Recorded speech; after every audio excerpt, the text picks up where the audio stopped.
sveiki.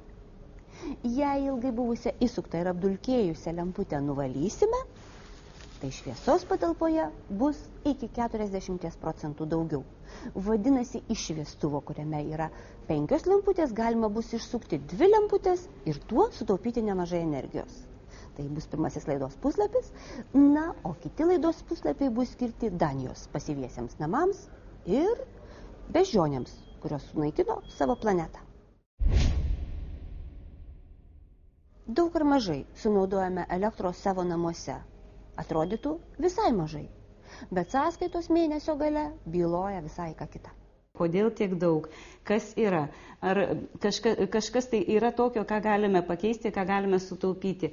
Mintimis prabėgi visada per tuos visus į savo įrengimus namuose, bet vėlgi nežinai, nuo ko pradėti. Tipišką istoriją išgirdome ir įmonėje, kuri rūšiuoja atliekas.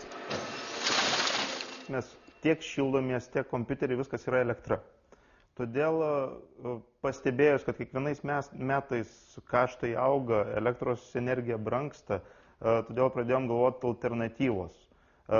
Žinoma, galima investuoti į alternatyvų šildymą ir kažką, bet tai vėlgi tai yra didelės investicijos. Tai reikia kažko nebrangaus, reikia, kad kažkas nebrangiai, vadinkim, sumažintų mūsų elektros sąskaitas. Tačiau nuo ko pradėti mažinti elektros sąnaudas? Mechanizmų neišjungsi. Radiatorių darbuotojams kontoroje taip pat neužsuksi. Taigi, pradžioje tenka išsiaiškinti, kaip vaikšto elektra, kur švaistoma labiausiai. Įmonės vadovai nustebo sužinoję, kad vien elektriniai radiatoriai suryja apie 3000 litų per mėnesį.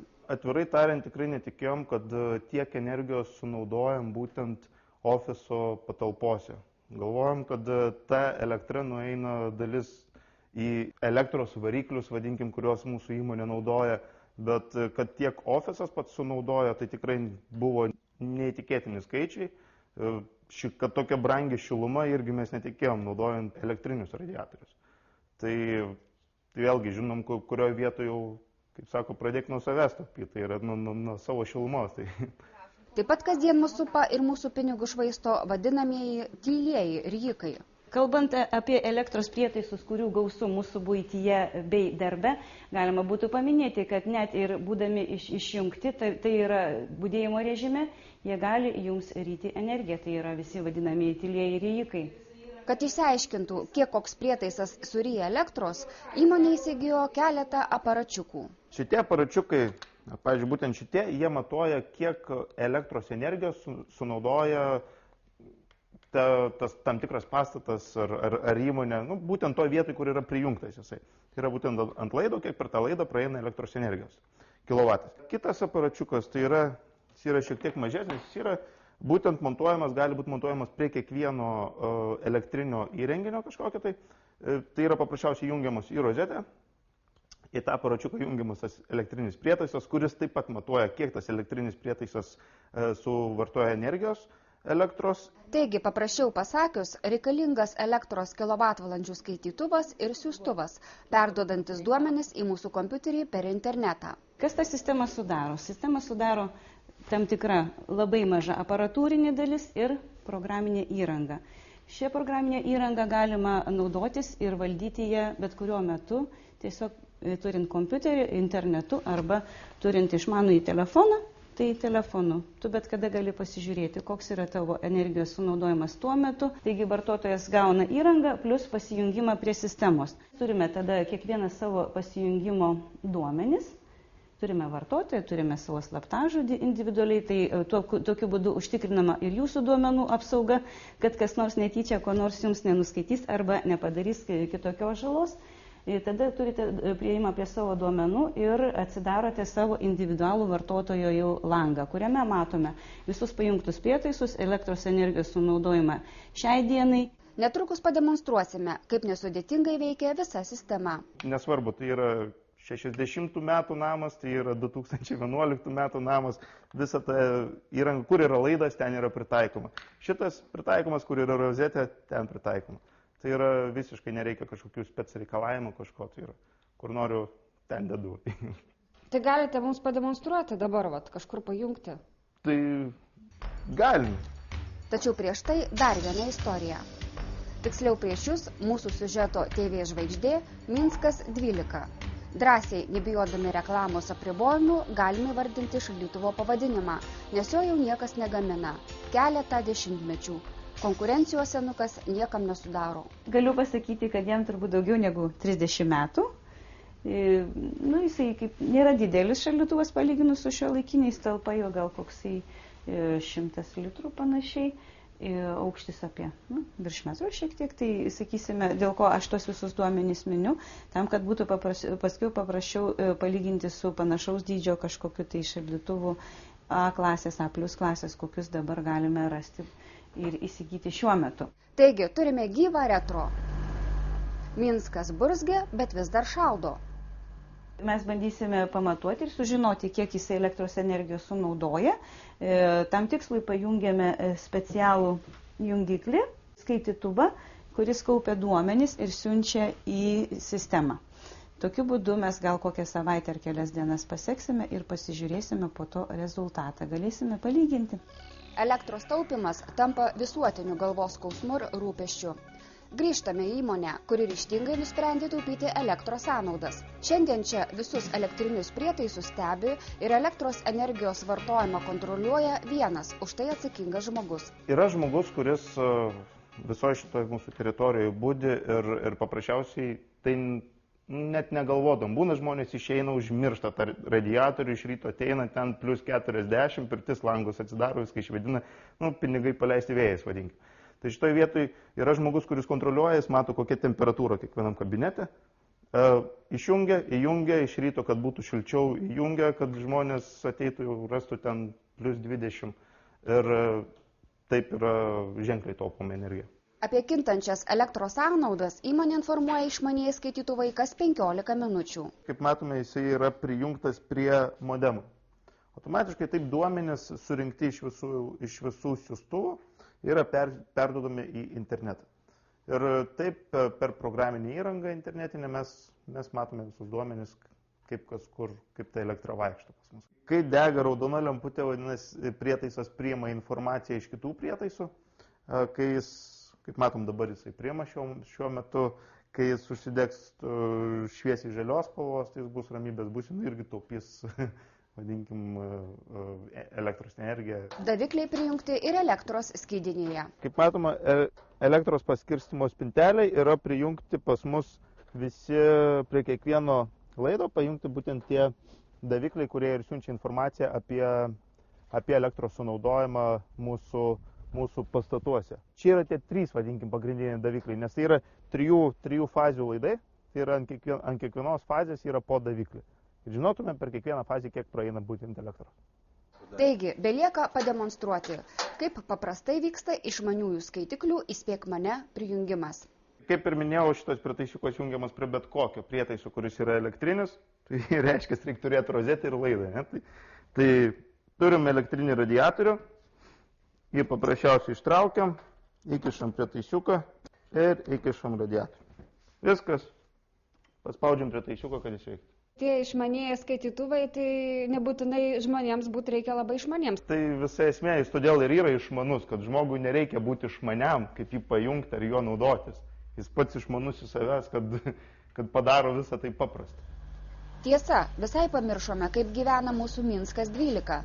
Štai tokie savaitės stebėjimo rezultatai. 30 metų senumo Minskas per dieną priburzgia apie 1 kWh elektros. Išvada, per mėnesį suryja per 14 litukų. Tai yra mažiausiai 2 kartus daugiau nei šių dienų taupėjai A klasės šaldytuvai. Išmanieji elektros tinklai ir modernus elektros suvartojimo matavimo prietaisai populiarūs ne tik Didžiojoje Britanijoje, bet ir Šiaurės Europos šalyse. Čia matote filmuką, kuris vaizduoja, kokios galėtų būti išmaniosios elektros paslaugos. Šiame filmuke vaizduojama jauna moteris, kuri tiesiog tvarkosi namuose ir staiga gauta žinutė iš savo komunalinių paslaugų bendrovės, kad dienos metu elektros energija yra brangi ir komunalinių paslaugų bendrovė patarė jai taupyti. Tai yra sumažinti šildymą, išjungti nereikalingas šviesas bei perkelti skalbimą, kurį jinai planavo vėlesniam laikui. Tai jinai ir padaro.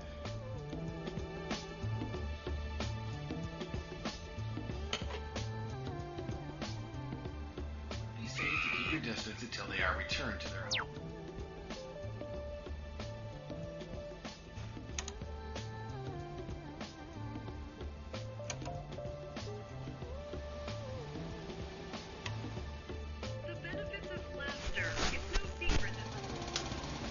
Vėliau jį prisėda prie savo kompiuterio, kuriame iškart gali pamatyti, kaip keitėsi elektros energijos sunaudojimas, tiesiog sumažinus šildymą ir elektros prietaisus ir sužinoti, kokią sumą pinigų jinai sutaupė. Komunalinių paslaugų bendrovė šios duomenys pateikia realių laikų ir netgi pateikia sumą, kurią jinai gali arba perkelti į kitą sąskaitą, arba paaukoti labdarai.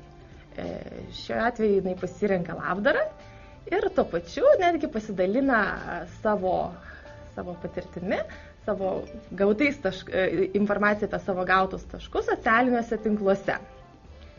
Tuo pačiu jos draugas parašo žinutę, kad brangioji, kad galėtume išplauti mano marškinius, raudonus marškinius kitai dienai. Ir jinai jam atsako, kad brangusis, atleis, bet taupome elektros energiją ir pasirink galbūt geltonus marškinius.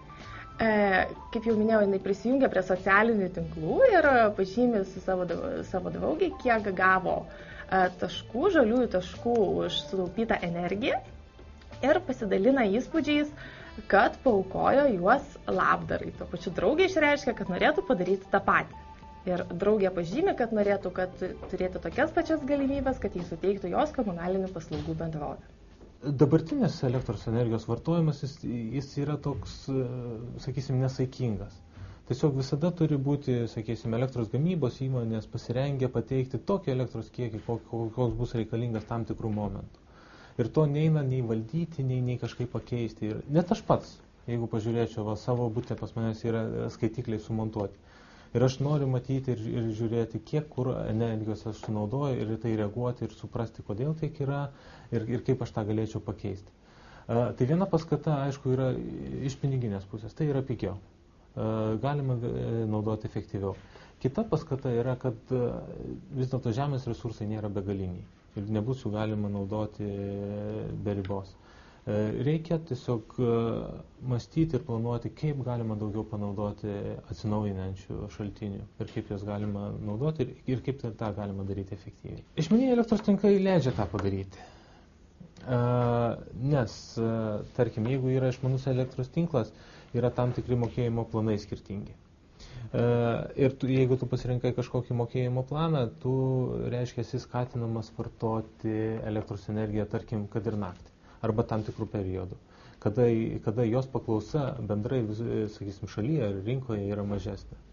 Ir, tarkim, tuo metu gali būti, kad veikia daug vėjo jėgainių ir jų elektros energija nėra panaudojama. O kaip tik tu naudoji elektros energiją tada, kada ta vėjo jėgainė veikia. Ką dar įdomu pastebėti iš šiaurės šalių patirties, kad, tarkim, vien tik įdiegus išmanųjį elektros tinklą, elektros energijos suvartojimas sumažėjo 2-3%. Tai yra nieko nepakeitus, nieko nepadarius. Tiesiog žmonės pradėjo žinoti, kiek jie suvartoja energijos ir jie jos pradėjo vartoti mažiau. Įtikinamiausia, kai kompiuterio ekrane matome energijos sąnaudas, piniginė išraiška. Matome, kiek šiuo metu yra, koksai momentinis yra suvartojimas elektros energijos. Taip pat matome, koks yra mėnesio vidurkis ir kiek šiandien yra suvartojama daugiau negu mėnesio vidurkis, tarkime, ar ne? Ir čia matome, šitas mūsų žmogeliukas arba tiksliau namelis yra ne visai patenkintas, nes mes jau truputėlį mūsų suvartojimas yra padidėjęs šiandien lyginant su vidurkiu. Kodėl čia visos kainos yra svarais? Todėl, kad sistema yra dabar tik tai pradedama diegti Lietuvoje. Nuo kitos savaitės pradedame diegimo darbus Lietuvoje, lietuvių kalba, bus sulietuvinta viskas ir matysime ir lietuvių kalba ir taip pat mūsų valiuta. Šiandien jau galima sužinoti, kaip elektra vaikšto ne tik tavo namuose, bet ir pas kaimyną. Na, kur čia mes galime rasti? Ryjikus. Ne, čia dar mažiau. O Škotija, gal Škotija ryjikai? Na, irgi panašiai. Panašiai šiuo metu suvartojimas yra toksai vidutinis. Tai neužilgo galėsime matyti ir Lietuvos situaciją, taip bendrą? Taip, jeigu mes visi vartotojai sutiksime savo duomenis pateikinėti šitai sistemai. Tai tiesiog irgi yra kiekvieno mūsų pasirinkimo klausimas. Ar mes norime, kad matytume visi bendrą situaciją ir koks yra mūsų indėlis, tarkime, į aplinkosaugą. Taip kad aš manau verta. Kodėlgi ne, jeigu jau turi sistemą, tai gali ir užsiregistruoti. Tuo labiau, kad bet kuriuo metu tu lygiai taip pat gali ir nutraukti šitą duomenų teikimą. Sistema prieinama paprastam vartotojui tapo kartu su išmaniaisiais telefonais ir kitom technologijom. Jeigu turime kažkokį tai nutolusią ar sodybą, ar esame išvykę iš namų, išjungę visus šildymo prietaisus, grįždami namo, norime, kad būtų šilčiau, tada mes juos įjungiame nuotoliniu būdu. Galima Tai padaryti. išjungia būtent šitas aparačiukas.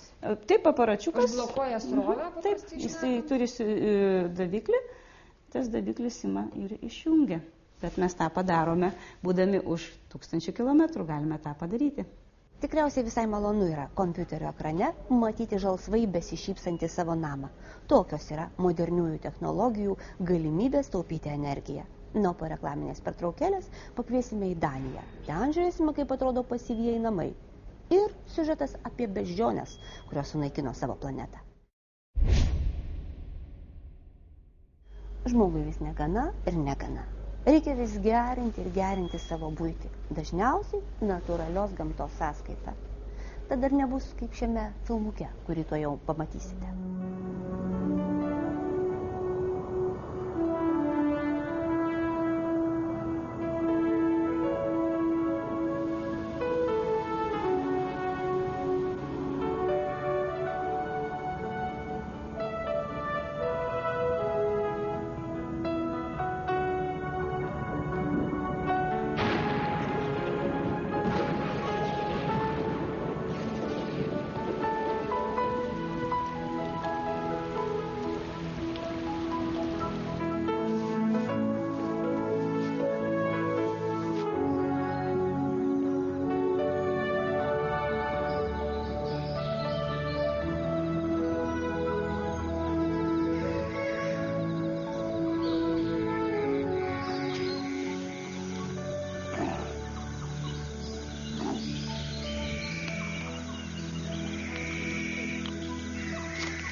Gal išvelgite kažkokių asociacijų su šių dienų įvykiais pasaulyje? Na, o dabar optimistiškesnis reportažas, filmuotas dar vasarą, iš Danijos, iš Trelleborgo miestelio netoli Kopenhagos. Jis buvo pradėtas statyti 2002 metais. Čia iškart ėmė kurtis įžvalgus ateities perspektyvas numatantys žmonės. Šie namai statyti medinio karkaso principų ir yra giminiški Anglijoje plačiai paplitusiai Green Havens, žaliojo prieglobsčio būstų sistemai. Tokie būstai unikalūs tuo, kad sujungia medžiagų ekologiškumą su naujausiais technikos laimėjimais. Ir tada gimsta vadinamieji nulinės energijos suvartojimo namai, kuriuose gali gyventi alergiškai jautrūs žmonės. Taigi, nulinės energijos namai turi daugybę privalumų atitinkančių ekologiškiausius standartus. Esame viename iš žaliojo prieglobsčio sistemos namų. Mediniai langai labai efektyvūs, nes stiklas vientisas, o lango suskirstimai padaryti iš dekoratyvių detalių. Stiklo paketas sudarytas iš 3 stiklo sluoksnių. Tokie stiklai praleidžia labai nedaug energijos. Kuo mažiau siūlių ir sujungimų, tuo šilumos laidumas mažesnis. Šiuose namuose sumontuota speciali ventiliacija, kuri šiltą orą iš virtuvės perduoda į svetainę. Namas šildomas pasitelkiant šilumos siurblius. O kitos techninės charakteristikos. Grindys izoliuotos ne mažiau kaip 400 mm šilumos izoliacijos sluoksnių. Stogas apie 300–400 mm. Sienos iki 300 mm. Tokie šilumos izoliacijos sluoksniai reikalingi, kad būtų sutaupyta energijos, kaip privaloma energiškai efektyviems namams. Jungtinėje karalystėje įsitvirtinusi gyvenamojo kvartalo sistema Green Havens sugalvota prieš 40 metų. Mes taip pat esame pastatų profesionalų federacijos nariai. Mes labai didžiuojamės, kad priklausome šioms organizacijoms ir kad Danijoje pastaruoju metu taip plėtojama ši kryptis. Globalinis užterštumas ir augančios degalų kainos aistringais tokių namų šalininkais paverčia daugelį.